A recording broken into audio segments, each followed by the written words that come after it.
or block anybody. I want everybody to be able to participate in this conversation, but I will expect that people will be respectful.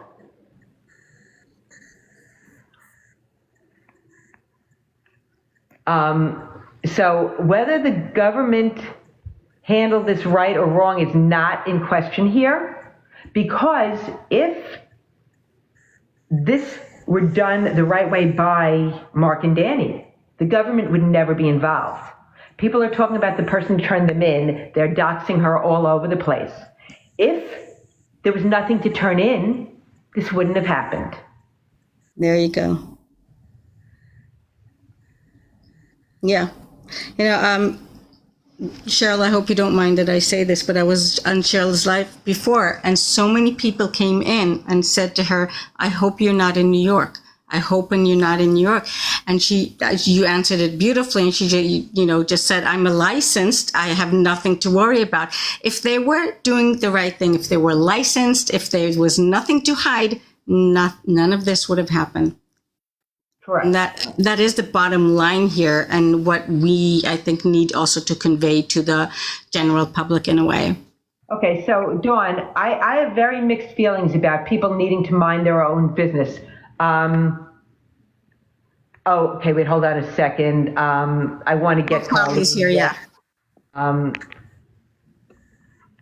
Yeah, it's important to have her in here. She is, so I'm bringing in Nola Kit Nursery. This is Carly. She is another multi-species rehabber, and she is in a very unique situation as compared to everybody else who is here, because she does both domestic and wildlife rescue and rehab, and that gives her certain complications that the rest of us don't have, because although I have domestic pets in the house, I do not. Well, I do reptiles, and those are easy because those can just be in a cage. But having to deal with the mixing or the not mixing of wildlife and domestic animals is a real challenge. So Carly, please welcome, and I'd love to hear what you have to say. Yeah. So for those of you guys who follow me, I'm still currently on probation with Wildlife and Fisheries because I broke rules that I didn't even know existed. Some of it was policy things that they made judgments on rather than like actual rules. However, I understand at the core basis of like almost everything that I got written up for, why. And it is because what I put out on the internet matters, and I have to be held to a high standard in order to keep the checks and balances in place so that people never come across my content, even if they're scrolling through on a For You page for a moment and see something for a split second and get the wrong idea of, oh, this is a pet, or, oh, this is one of the things that I got written up for that I really thought they were being too sensitive on, literally until this whole peanut situation went down, was I had some baby possums. Their eyes weren't even open yet, so we're talking neonates. One of my followers had sent me little crocheted hats that I thought were really cute, and I placed the little crocheted hat on top of the possums while I was live, maybe for 60 seconds. Screenshots were taken. I got drafted and written up for that.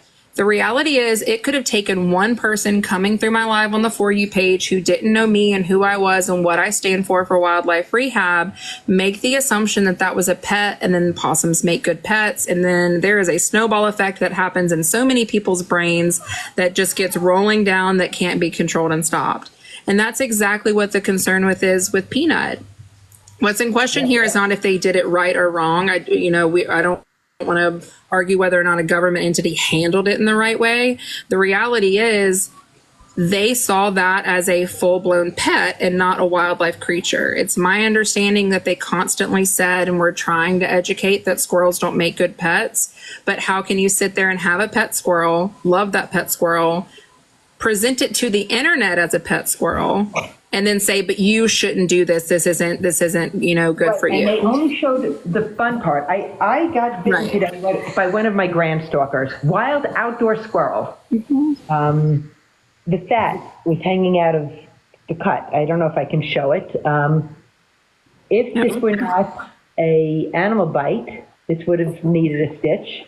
I was filling up feeder, and I did not raise those squirrels. Their mother raised them in the wild, but they come to my back door to eat all day long. I was filling the feeder. I put nuts in. Squirrel was hungry, went for it, got my finger. Yeah, just so you guys know, the squirrels have a higher PSI bite than a great white shark, okay? Like, squirrel bites aren't a joke. Like, they're not, like, ouch. Like, they can crush bone. Those teeth are meant to open nuts, you know? Like, your bone is not metal. So their PSI, like, their pressure per square inch is that of a great white shark. So, you know, it is so easy to curate beautiful content around an animal, but you don't see them shredding the wood in your house. You don't see them when they attack somebody that comes into the house or, you know, bites a neighbor that came in. They're not social creatures like that. You look at a dog that we've been breeding for 1,000 years, and they still, when not handled properly, will attack and bite. What do you think a wild animal that literally was pulled out of the wild is going to do? So I have a question, Kale, or if anyone else knows the answer. That squirrel, 7 years old, how did they get that squirrel? They found it, I believe they saw its mother get hit by a car. It was being carried by the mother. It was also injured in the strike, you know, the car strike. Mother was deceased, and they took in the squirrel. Okay, so they took in an injured squirrel and decided a wildlife creature. They took it in and they said, oh, we'll take this wildlife creature and we're going to make it our pet.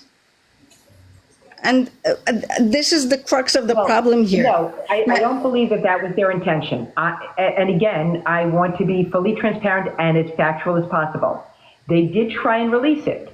However, raising a eyes closed baby squirrel alone will almost, I mean, it would take a lot of skill and a lot of hard work for me, for Carly, for Matt, for any of us with experience to not habituate or imprint a singleton squirrel. And the other I'm still traumatized from that singleton that you tried to a few years ago. Singletons are rough, man. Without having another to socialize with, to learn appropriate behavior, they are so handicapped, a singleton going out into the wild, that having a singleton is almost like intentionally creating a non-releasable. But my question is like, okay, so they wanted to help him, but did they try to get help? Like, so many people are like this, and to Pandora's point, like, sure, they had intentions and maybe we'll release it, but I have a hard time believing that they really truly had intentions of properly releasing the squirrel, when if you didn't seek help, you didn't try to find a licensed rehabber, you didn't try to find somebody else. Yep. So then it really was your intention to, you know, at least keep that squirrel for some length of time, because you weren't reaching out to professional to get, you know, the right advice. Especially since it was injured to begin with. Go ahead, Ms. Fitz.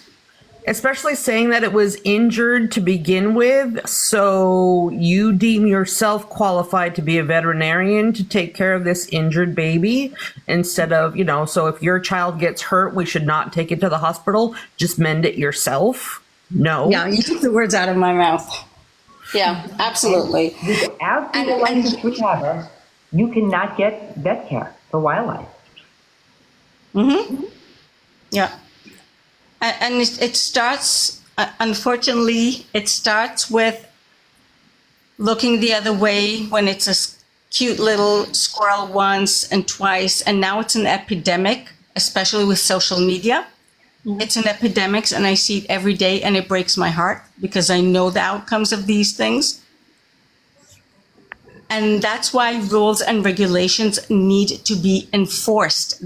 Like I said before, there's a reason why they're there.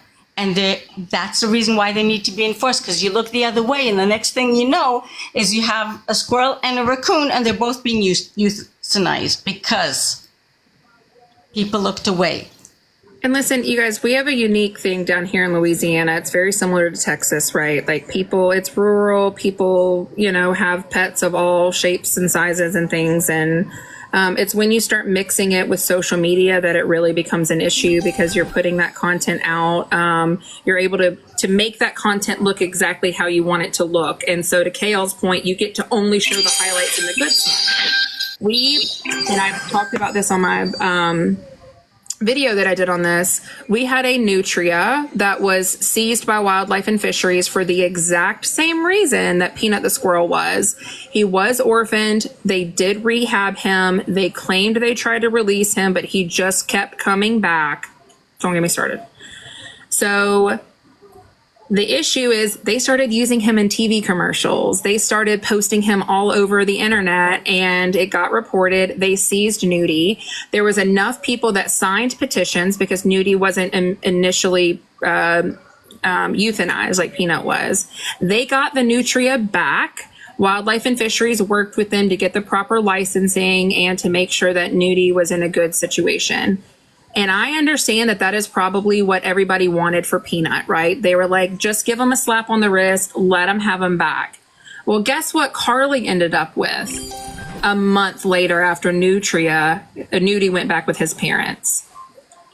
Baby nutria that had been seized by Wildlife and Fisheries because some a-hole was murdering the moms, seizing the babies, and selling those babies off in the pet trade, because now it's just a slap on the wrist. All you know, like Wildlife and Fisheries is going to help you get your permit. They're just going to give you a little slap on the wrist and away you go.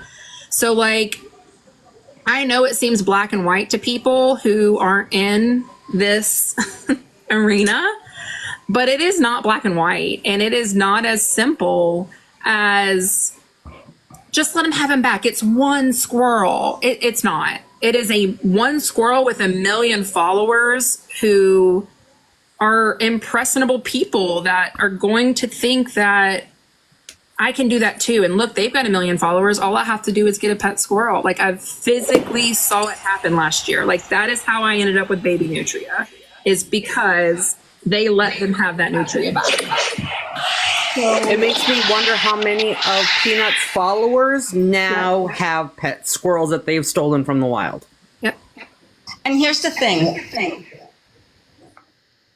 If you love squirrels so much, Rehab them. and you really care about squirrels or whatever, there's a petition out there and knowledge about Altis Optimum that is euthanizing squirrels every day. And I'm trying to get this out, and it's not getting the attention that it needs. And there are so many squirrels that are being euthanized every day. No one is doing anything about it, but these two, it's all the big drama. You don't care about the entire wildlife. You care about something else when that is how you respond to these things. Right. That was something that was disheartening to me, is how, sorry, I'm very bad with words. But them posting like that all the time, it creates, you had mentioned like it's a fine line and it's not black and white. The idea that general public has about non-releasables and educational ambassadors and pets, that line to them becomes blurred, and it shouldn't be. You know, and people are wanting to adopt these, to take them as pets, and yes, take them from their homes, but not willing to then learn or go through the process or actually see what a non-releasable actually is, and use them for be a proper educational ambassador. And you had mentioned also, oh my gosh, I lost my train of thought. You had just said it. Oh, KL, you had said, this was, I think, a week ago or maybe 2 weeks ago, like innocent or misinformation is still misinformation. It still can be harmful, no matter how well intending you are.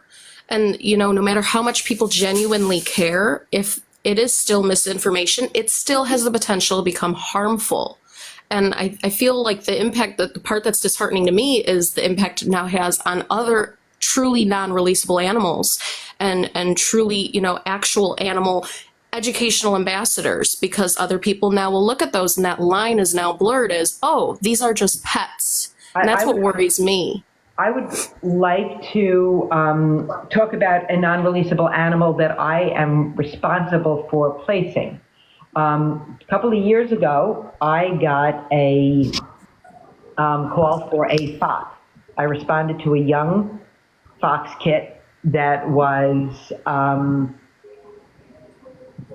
it was circling, having seizures, and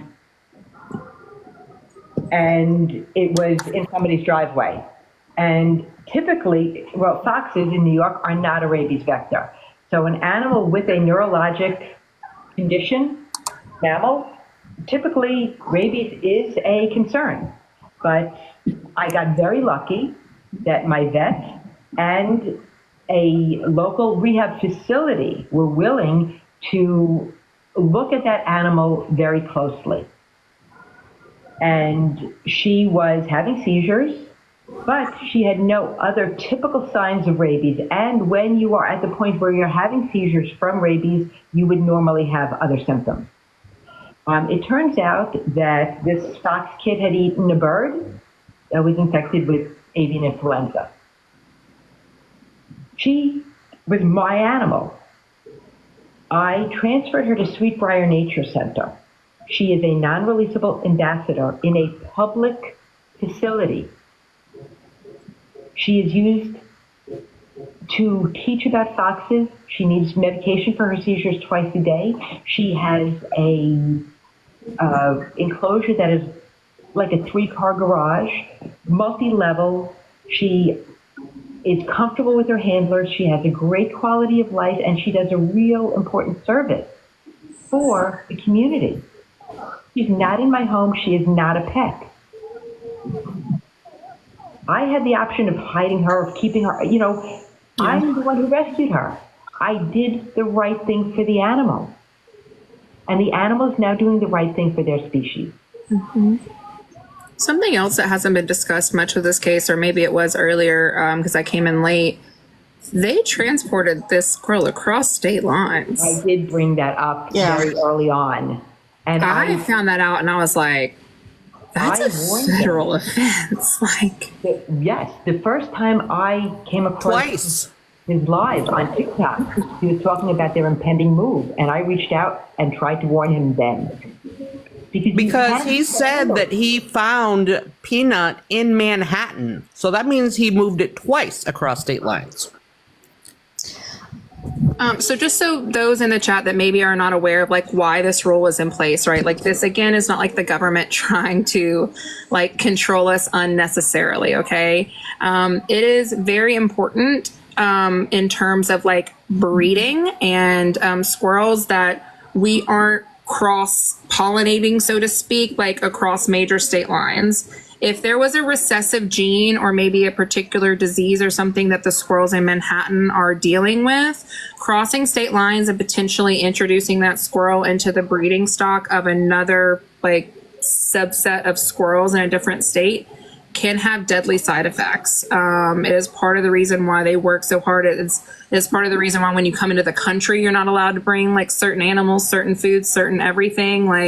We have seen what it can do when you're lackadaisical with transporting animals where they should not belong. So it's a big deal that they did that. For those of you, again, white nose syndrome, who may have come in here later, I just want to go over my background again. I have been working with wildlife for about 40 years. I am also, I'm 56 years old. I started when I was 17, but I am also an RN and a paramedic for humans. My background is in public and community health. I was the director of home care at a large inner city hospital. And during COVID, I was the clinical supervisor for New York City's COVID testing and vaccination program. I had 2,500 nurses underneath me and the teams that supported them. I was in charge of the buses, the vans, the homeless shelters, the isolation shelters, and the schools. I can speak on community and public health with authority. And what Carly just said is so important because I live in New York. In the first 3 decades of working with squirrels, I never saw a case of squirrel pox. 9 years ago, I saw my first case. 2 years after that, I had 3 cases. Now, squirrel pox is a regular problem here in New York.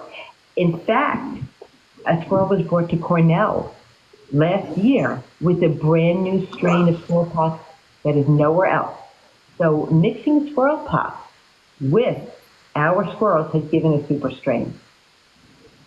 You can't, these animals will migrate in their territories a little bit. Things will spread slowly, but this global transport of animals is now causing havoc. Like, it's like 2 years ago when there was an Ebola scare at Bellevue Hospital. Somebody got on a plane and brought Ebola from Africa to this country. There are rules in place for a reason. And, sometimes when you were growing up, your mom told you not to do something, and the answer was why? Because I'm the mother. And there's such anti-government sentiment right now that people are developing this ODD syndrome against every rule. But these rules are here to protect us, to protect the wildlife, and they need to be respected even if they're not understood. But if you don't understand a rule, reach out to somebody who does.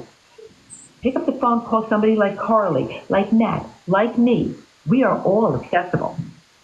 And we will answer these questions. What people don't understand is that a rabies vector animal can remain asymptomatic for the entirety of their life, but have the ability to carry and spread that disease to any other mammal they come in contact with.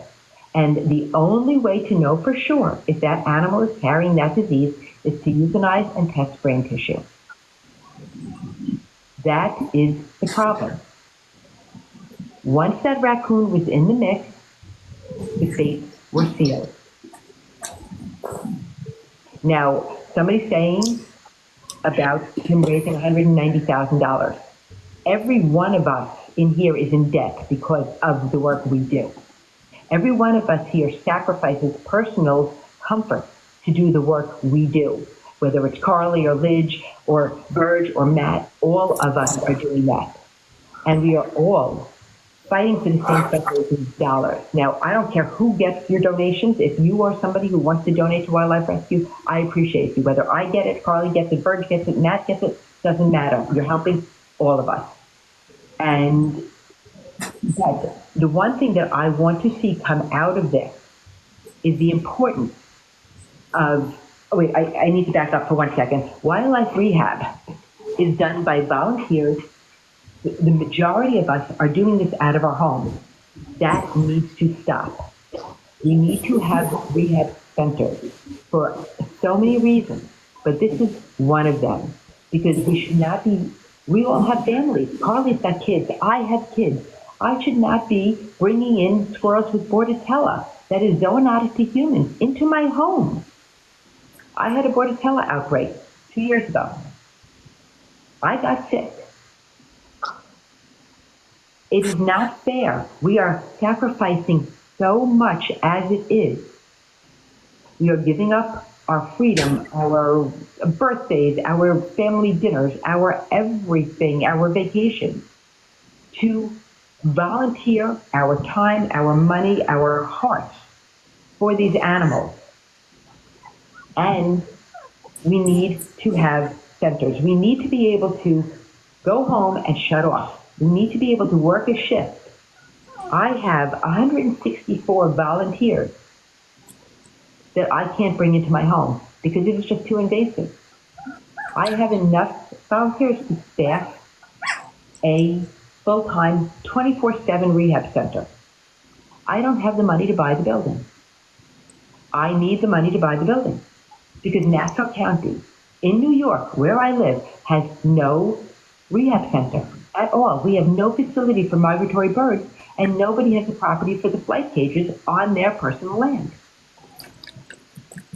What we need to do is say this is not okay to the government, that you can't just lay this on people who care because they care. You say government has to stop making this our problem because we have hearts. The government has to say our wildlife matters.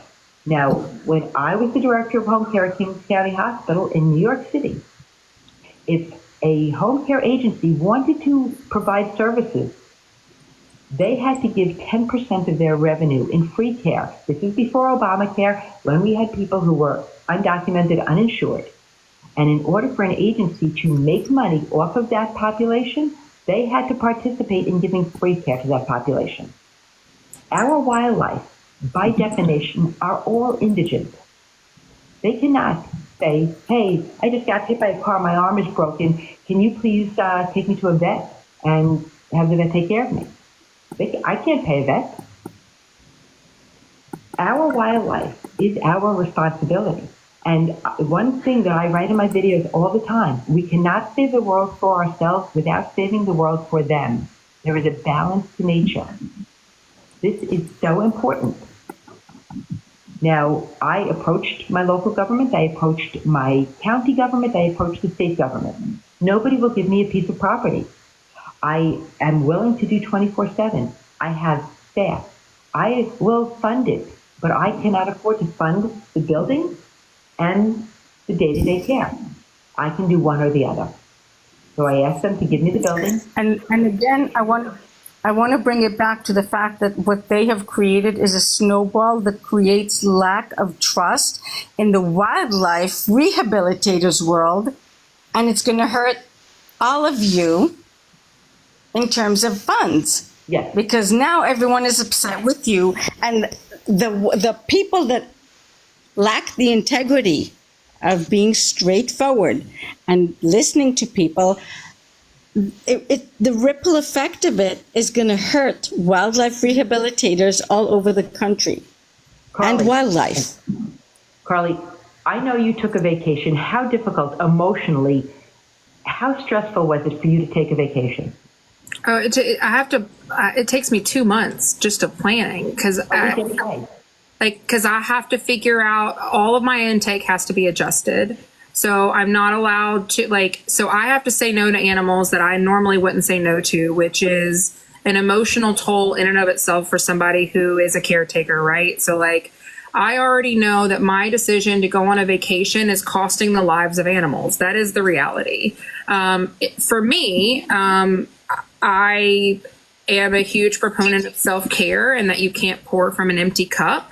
And so I still choose to take my vacations, even though I know that it is literally costing lives. And I know that sounds dramatic for some of you guys down in the chat who don't live this life. I know everybody else in the boxes is nodding with me yeah, it's true. Because I have to cut off my intake a month in advance. So I can't take on, minimum. I can't take on anything that's still going to need bottle feeding 2+ months in advance.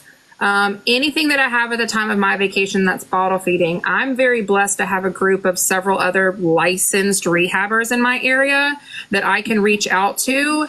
But even then, you're talking about other women who, no offense, men, but other women in the group who also have 20+ animals, minimum in their care, so saying, hey, can you take 3? Can you take 3? Can you take 2? And we all try to do that for each other. But this isn't me taking a weekend off is not a small feat. It is work just to get to the vacation. And then it's your anxiety while you're on vacation, that I put, more pressure and stress on someone else, or how many animals.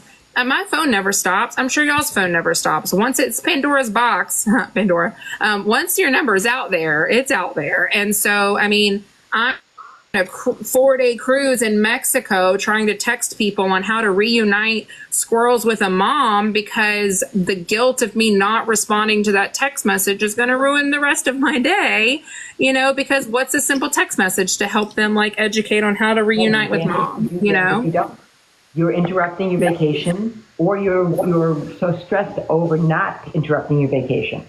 Yeah. Okay. I needed to have emergency surgery last summer. Not this past summer, 2 summers ago. I got a splinter in my hand that was from pressure treated wood, and the formaldehyde in that splinter, and this had nothing to do with rehabbing. The formaldehyde in that splinter started to kill my finger.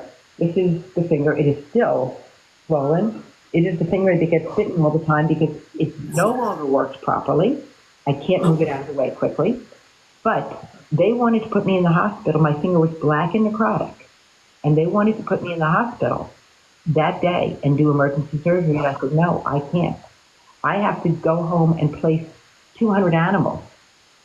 Now, I am very high volume because we don't have enough people in my area. And if I say no, they die. And I have guilt.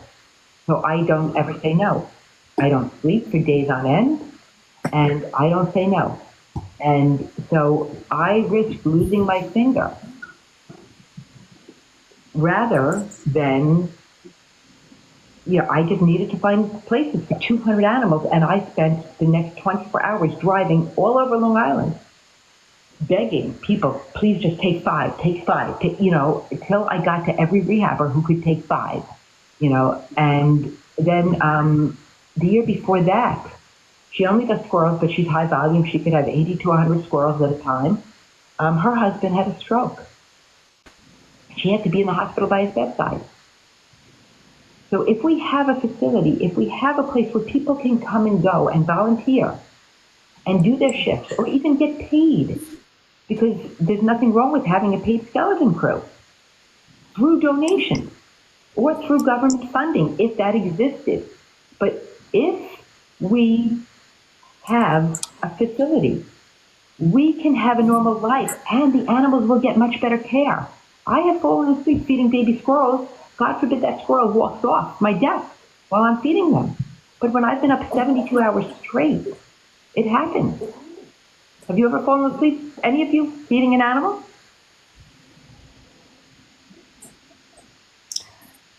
I've not woken up and had the guilt, because I crashed so hard and I missed feeding by an hour for some pinkies, and the guilt was pretty rough. And the fact of the matter is that the mom animals don't have watches, that they come back to feed when their nipples become so engorged that it's painful. And this baby was sick, so I was really on a tight schedule for him, so the guilt was, there. Yeah. I want to bring it back to the fact that as supporters of wildlife rehabilitators and as wildlife rehabilitators, it really is our responsibility to really help with the education of people of what is involved and things behind the scenes that people don't know that created this big mess now and this big drama unnecessarily. Right. People are the facts that were not shared, that were only shared from one side without revealing, again, I'm coming to that trust and integrity. The fact that they did not reveal the whole story, but were very eager to tell the story that made everyone look so bad and horrendous towards them when they were in self, they knew what they were doing. They knew it was wrong. They knew it was going to end this way. They knew it was going to end this way. I think they were hoping that they had gotten big enough and large enough, that it wasn't gonna, blow up on them. But they were in the wrong 100%. Now, I think most of us would agree that there were other alternatives that would preferably have been taken for the animals. As people who dedicate our lives to animals, we never want to see, an animal even humanely euthanized for unnecessary reasons. I mean, Sarah, Jamie, please stay. Please stay, because that's not where you want to leave the conversation. You want to keep open and maybe ask us why we're saying what we're saying. KL, can you repeat why they had to be euthanized? Okay, so Jamie, are you here? Please stay and give me a moment. I'm going to tell you unequivocally, and I am going to post in my Discord a a message that I wrote to Mark on both TikTok and Instagram 18 months ago when he was talking about moving to New York. And that message went unanswered. Now, I know personally a rehabber, they're in this conversation. If they want to out themselves, feel free, who is rabies vector certified, and reached out to them as soon as that raccoon started appearing on social media and said, hey, I'm half an hour from you. Please give me that raccoon for the raccoon's sake, for all of your animals' sake and safety. Now, Mark, from what I understand, took the New York State Rehabbers exam in August. It's only given twice a year, April and August. He took it in August, but never applied for the license.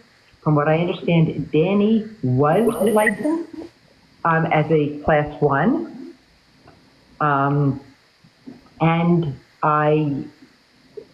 So if she was licensed as a class 1, and if he took the test, they are aware that they are not allowed to have that animal. Now, again, for full disclosure, because I haven't spoken about it in a while, I got in trouble with the DEC last year. I was operating under the assumption, because any layperson can take a sick raccoon and transport it to a vet. I was under the impression that I could still do that as an unlicensed person in the rabies vector. I have taken the rabies vector class. I am fully vaccinated against rabies, but I was doing capture and transport of sick raccoons to the vet. At some point, my 24/7 raccoon euthanasia vet closed down, and if it were in the middle of the night, I was bringing them home until the vet opened in the morning, and that's what got me in trouble. They never came in my house. They were outside in carriers, but that's what got me in trouble, because they did come here. They never came in contact with another animal. But for full transparency, I want people to know that I did get in trouble for doing the wrong thing. And I learned. I'm not being arrogant. I misunderstood. And now my punishment is that I cannot go for my rabies vector license for 3 years.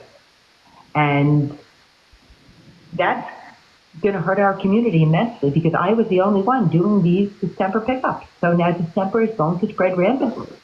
And it is,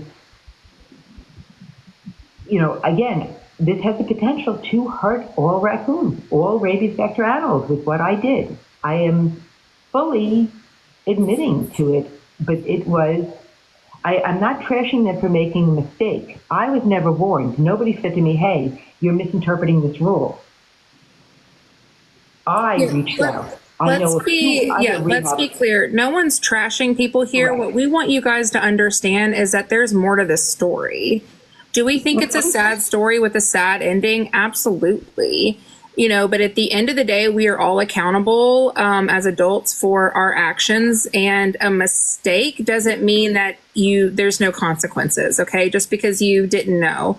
But what we're sitting here telling you guys is that they did know. 3 years. They did know that what they were doing does require a license. It is also, in my opinion, common sense that you can look around and see not everyone has a pet squirrel. And so you can say, if I have a pet squirrel and I'm wanting to share this all over social media, maybe I need to look into the regulations and things that are required.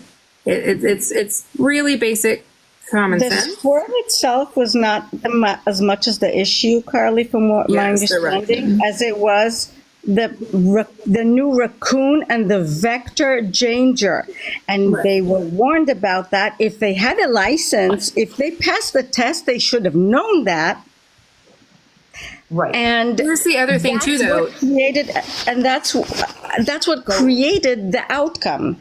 I'm sorry. Even if they had a license, the way that they were handling those animals is inappropriate. Like, even as a licensed wildlife rehabber, that's a different, yes, that's a different thing, whatever. And we all have our own ways of doing things. But what I'm saying here is that if they had the knowledge that they claimed that they did have, they would have known that this is the outcome that's going to happen, because they would have known that they should not put the raccoon and the squirrel to play together.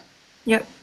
Right? I mean, WATV has both. She works with both, and they are separated. I never see them play with, they're definitely separated where she has them. So they should have known that. They were warned about that. They were warned about why it is so dangerous. And they made the choice not to listen.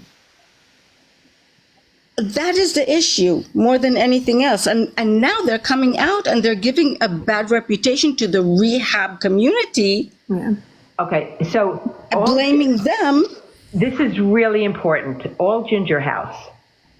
The reason why you never hear of a case of rabies in a squirrel or any other smaller mammal is because in the wild, if a squirrel were to be attacked by a rabid animal, a raccoon, a fox, a coyote, a skunk, any of the animals that could become rabid, the chances of that squirrel or mouse or rat or tiny little thing surviving the attack long enough to be past the incubation period and become rabid, the chances are a fraction of a percent.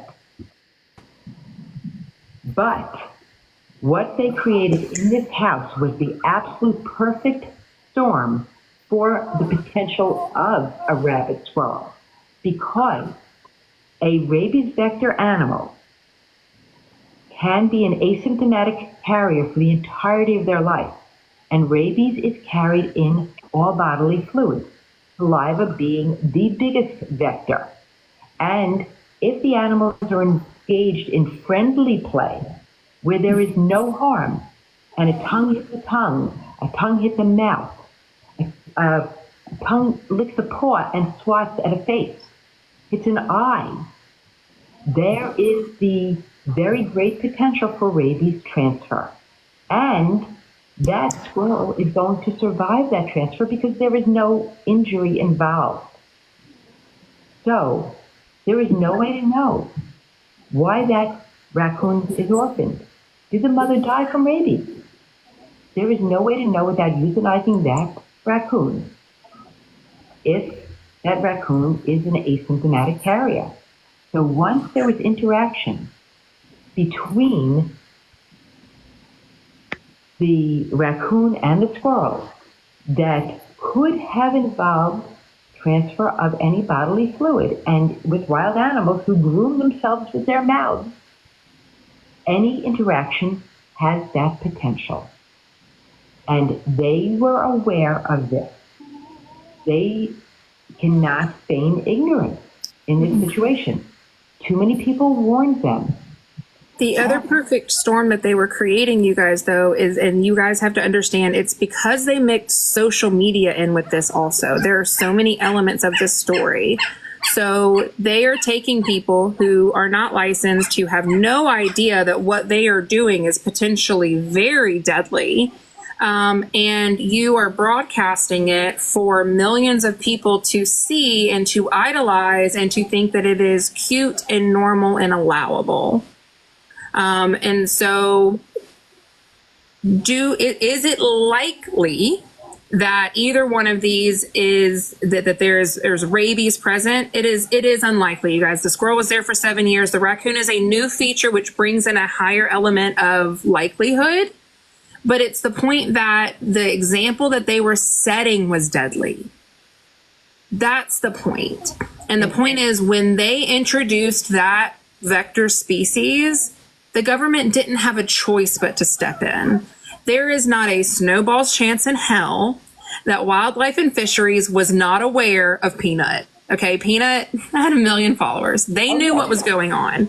And they introduced the vector species, and it set the powder keg off that had already been there, because at that point they were putting the general public at risk, because people are going to go, okay, well, now I can pet squirrel, now I can pet raccoon, now we can mix these things, and not understand the fatality that could come from that. Okay, so and that is the real issue here. Right, there was a conscious decision to ignore the rules. Yeah. We are not blaming him. We are stating fact that they were aware that what they were doing was endangering the lives of these animals because the laws state euthanasia is the only potential outcome in this situation. So, Jason, we aren't basically blaming them. They are at fault. They are at fault. Do they deserve what happened? No. Peanut, we all are very sad. We have dedicated our lives to these animals. We are heartbroken that an outcome was euthanasia for animals that absolutely had a good, viable chance at a happy, healthy life. But their owners, just as even though these should have never been pets, you're responsible for your pet. They are responsible. It's called accountability for actions that you do. And when you do things that are against the rules and against regulations, if you're going on a road that is 25 miles per hour and you're going 65 miles an hour, you're taking the chance of being caught by a cop and getting a ticket, or getting into an accident and killing people. That is your choice. And that is what happened here. So it's not necessarily a blame, but it's also looking at the deeper picture of the things that you're not aware of, perhaps, that led to this, and just talking about the accountability. Because we don't want other animals to be in this situation. So Haley Hay is asking, we don't want this to happen again. Why couldn't they release them instead of unaliving them? And the reason why they can't release them is because of all of the human exposure. Again, St. Jane, they had 7 years to get licensed. They did not. And stealth cats, they are minding their own business, because what you're talking to here is a group of wildlife rehabilitators that have dedicated their lives to rehabilitate and bring back to the wild the wildlife that belongs in the wild. So they're the ones that actually do need to put their attention to it. And you might want to listen. Yeah, and St. Jane, no one here, not a single person on this panel once has stated that squirrel should have been euthanized. So let's get our facts straight. Right. None of us are saying that the outcome is what it should have been. We can all agree that there were many different ways that this could have gone. But what we have a problem with is the national news basically creating martyrs out of two people who didn't follow the rules, didn't follow the guidelines, openly encouraged other people to potentially not follow the rules and guidelines, and created a potentially deadly situation for many people. So no, none of us are sitting here saying the squirrel should have been euthanized. What we are saying is the victimizing of these two people is very frustrating for these people on the panel who follow the rules, who painstakingly do things that the government has laid out for one reason or another, who pay out of their pocket to do classes, pay out of our pocket for licensing, pay out of our pocket for proper PPE and everything else that we use, still follow guidelines on social media, make minimal to nothing doing social media, and then someone can go have a squirrel for 7 years, have 1 million+ followers, and not have any regulatory guidelines be followed, and then be turned into a national spotlight when they broke the rules. Like that. The rules were, just to be clear to everyone that's coming in here, the rules were that, yes, they turned an eye with a squirrel, but the minute that a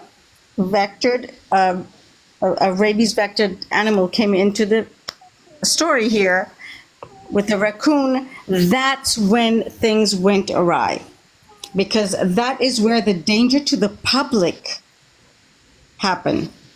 We know what an epidemic is. We know how these things can spread. So unfortunately, and we're all sad that it ended that way, it could have ended in a different way. And if they would have listened to people that reached out to them and said, hey. Okay, Sweet Maya, there was a danger there was a danger, and I've explained this multiple times. I know people come in and out of the lives all the Yeah. time, but I do, because this is such an important point. I want to reiterate it. Rabies vector animals, and there are 5 rabies vector species in the United States. They're not all considered rabies vector in every state, but the 5 rabies vectors that we have here are skunks, raccoons, bats, groundhogs, and foxes. Other animals can contract rabies, but those are the 5 that can be asymptomatic carriers and spread the disease throughout their entire lives. They can contract rabies at any time and remain asymptomatic forever, never develop the signs of the illness, but transmit it to anything that they bite. Anything that gets saliva in an open wound, in a mucous membrane, in an eyeball, in a mouth. The animals did nothing, but the people who had them in their care were warned. They knew the consequences for what they were doing. And if they didn't initially, they were contacted by licensed rabies vector species rehabbers in New York State immediately upon posting that raccoon to social media. And those rehabbers said, hey, I'm licensed for this animal. You're not. I'm more than happy to take him to care.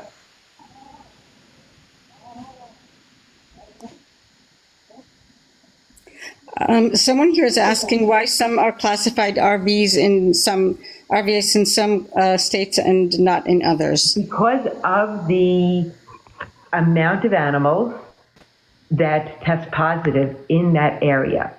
Now, 2 things that I really want to bring up. Nobody, nowhere, has accurate rabies numbers, because animals are only tested because it's expensive to do and rather disgusting. Animals are not tested unless there is contact with a unvaccinated human or domestic animal. So let's say all of the distemper raccoons that I picked up last year could have been rabies. Now, the fact is, I tested them. I know they were distemper, but they are not mutually exclusive diseases. So not one of them, not even the one that bit me, was tested for rabies, because I am fully vaccinated. So they did not do testing on that animal. So we don't really know our rabies numbers. Now, New York City tests way more than Nassau County. Now, the last rabid raccoon in Nassau County was in 2012 in Hicksville. However, there were 12 cases in 22 of rabid raccoons on the Queens-Nassau border. Now, you're going to tell me those raccoons know to respect the Nassau County border and say, oh, we're New York City raccoons, we're not going to cross over into Long Island. That's not going to happen. But Nassau County doesn't test because there is no human contact for the most part. Someone here is asking, they want still to understand why they couldn't have been given to another rehabber. Okay, because once there is human contact, and I'm going to be totally honest, and Carly, I want to know, everybody, I want to know if you agree with me. That was a money issue and a behavior issue. I think Mark's arrogance and attitude definitely played into the fact that these animals were not given more of a chance. But I also think that first of all, rabies shots cost around $600 to $800 a piece. When I got my rabies pre-exposure series, I had 3 shots because I was high risk for exposure. I paid out of pocket $608, I think it was, for each shot. It was a little more than $1,800. And when I did that, my insurance didn't pick it up. It is our responsibility to get these shots. And I'm sorry, I'm just trying to read comments a little bit also. So if you get exposed, you need 5 shots over a 1-month period. So why couldn't they go to another rehabber? Okay, because every person, the people at Starbucks or Dunkin' Donuts or wherever they brought that raccoon, need to be vaccinated. Anybody who touched that raccoon or that raccoon touched would need to be vaccinated. The cost of vaccinating them is astronomical. And so they would rather test one raccoon than vaccinate everybody. And the only way to properly test for rabies, you guys, it's not a blood draw. Like they didn't euthanize these animals because they could have just done a simple blood draw or a snap test for them. And a necropsy is required. You've got to go in and test brain tissue. Like the animal has to be euthanized in order to test for rabies. So the option would be to be kind of like simplified. So that what basically the 2 options would have been, they could have given it to a rehabbers, the squirrel and the raccoon to a rehabber, but then they'd have to find out everyone that has been in contact with the raccoon and the squirrel and vaccinate them, which costs a lot of money, and they would have to pay out of their own pocket, okay, because this is a health risk like a pandemic. This is not something that is to be taken lightly, or euthanize them to protect the public and then check to see if there is any rabies. And if there is, they will have to figure out everyone that's been in contact and have everyone vaccinated. And hopefully by the time they get the result, no one gets any symptoms, because once you start getting the symptoms, you're done. Yes. Okay. So here, very, very important. So there are some things that are not accurate here. There's a lot of misinformation in the chat, you guys. Y'all gotta. Irish cats. That is absolutely untrue. Yeah. And again, we have one of the instructors from the New York State Rabies Vector Species Licensing Program. And I am an RN paramedic and a licensed wildlife rehabilitator with close to 4 decades of experience with wildlife, and about the same in public health. Just so you understand my background, I was the director of home care at Kings County Hospital, a major New York City inner city hospital in Brooklyn. I was the clinical supervisor for New York City's COVID testing and vaccination program from March of 21 to March of 22. And I was in charge of the 2,500 nurses working for New York City, vaccinating and assessing in the schools, the homeless shelters, the isolation shelters, the buses, and the vans. I have a background in community and public health. Rabies can be transmitted through any exposure to open wounds or mucous membranes with any bodily fluid from an infected animal. Right. So why couldn't Someone they say asked a question raccoon? that. Sorry, go ahead. No. Whoever was going to speak, please jump in. So somebody asked, well, why don't they just go around euthanizing all of the wild raccoons and squirrels? So first of all, there's a lot of things here. It is a balance of ecosystem. These animals are required. Squirrels are pollinators. They help plant trees, right? It's a part of an ecosystem. Secondly, the wild squirrels and raccoons are not coming in direct contact with humans. That's kind of the point, is they're wild and they're in the wild where they should be. In the case in which wildlife does come in contact and bite someone of the general public, everyone is tested. Everyone does get the shots. Like, this is the process that they do go through. Our government does take steps, however, to handle rabies. There's programs in our national parks where they drop rabies vaccines and treats that these animals can eat. Depending on your licensed wildlife rehabber, we do vaccinate against rabies before releasing out into the wild, depending on your state and your guidelines. So I know that this is the kind of thing that seems so minor to you guys, and that it's like it's just one squirrel and one raccoon, but we eat, live, breathe, sleep this stuff on a daily basis. And it is a dangerous, deadly thing, because and I am not saying this to toot my own horn or anyone's horn on here. It is because of the actions of people like us and the government facilities that you guys are so mad at. This is the reason why we don't have rabies outbreaks anymore.